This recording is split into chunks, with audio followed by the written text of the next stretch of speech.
Agitado e o vento soprando contra os discípulos dentro do barco, olhando a tempestade sem saber o que fazer. E é assim em momentos da vida da gente, em situações que deixam a gente impotente, sem saber o que fazer. Mas é aí que o Senhor mostra a tua essência. Senhores e senhoras, eu sou Daniel Nonato, obrigado a você pela presença. Lembrando que hoje, dia 13 de abril de 2024, sábado, estamos encerrando aí a segunda semana da Páscoa.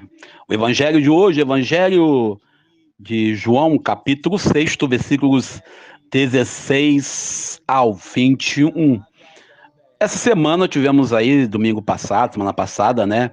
Sábado passado, tivemos aí a morte de Ziraldo. Alguém perguntou se eu não comentei nada, eu coloquei lá no Instagram, também coloquei no meu Facebook, né? A nota de pesar, o grande artista completo que é Ziraldo.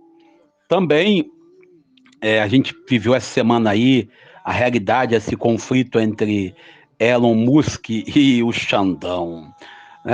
E ontem o presidente da Argentina foi lá se colocar como resposta para a realidade da crise brasileira.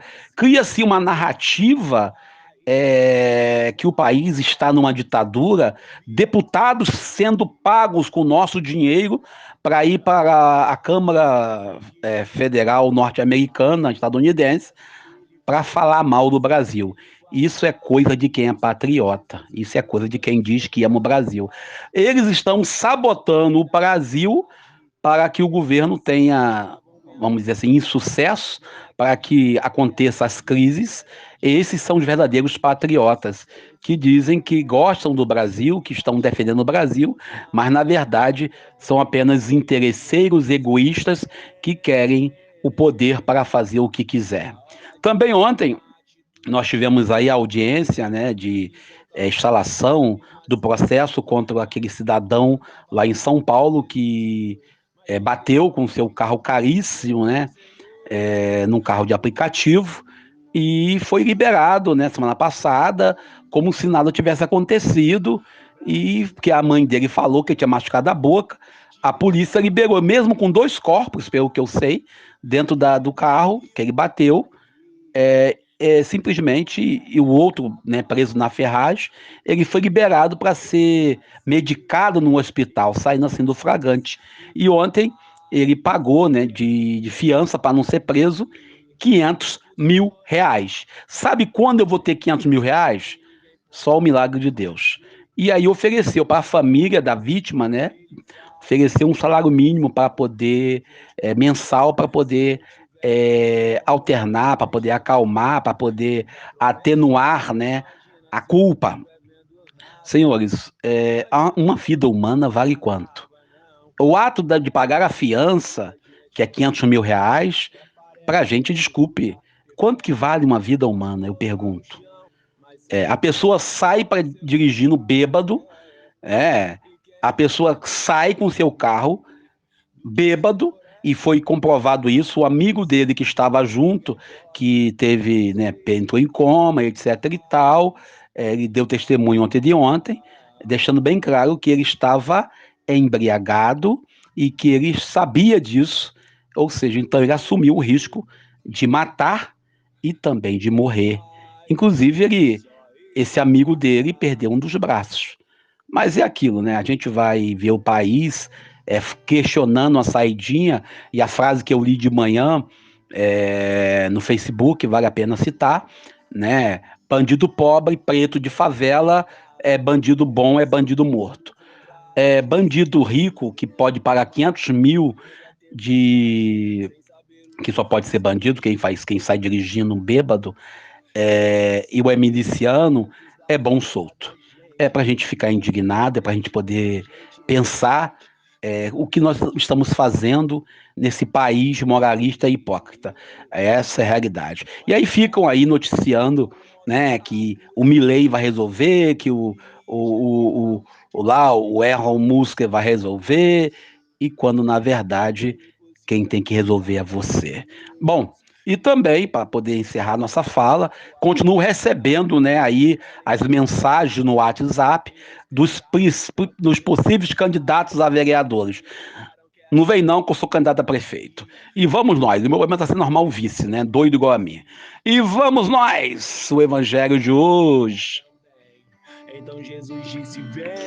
Depois da multiplicação de pães, Jesus ele pede para a comunidade ir para o outro lado e ele fica um pouco para trás para atender alguém, talvez. E aí, no meio do mar, ele se aproxima dos discípulos. Tem três realidades ali que nós devemos destacar. Primeiro, os discípulos estavam em uma barca. Segundo, estava ventando. E terceiro, estavam no meio do mar da Galileia, o mar de Tiberíades.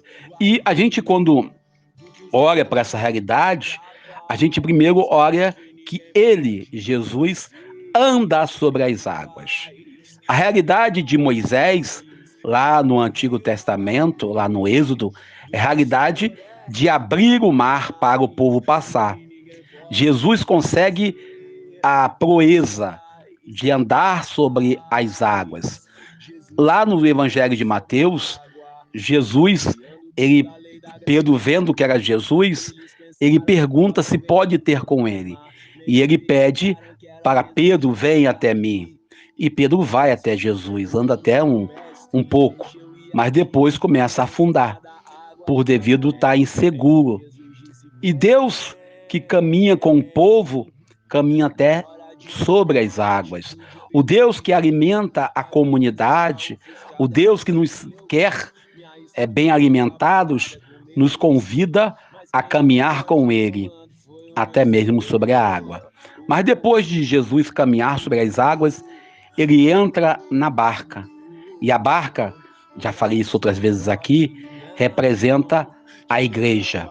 Nesse tempo onde as igrejas, onde os grupos religiosos cada vez mais têm as suas vivências, as suas práticas, né, que usam a insegurança, que usam, vamos dizer assim, o show pirotécnico para poder atrair fiéis, ou que gerenciam suas igrejas como um templo, algo que nós devemos entender, a diferença entre comunidade, a diferença entre apenas templo, pois o templo que você tanto segue, o templo que você vai, ele não pode ser restringido apenas a um espaço físico.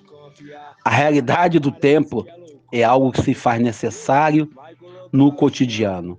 Por isso, Jesus, ao entrar na barca, logo depois, os discípulos conseguem chegar à margem. Chegar à margem do mar representa você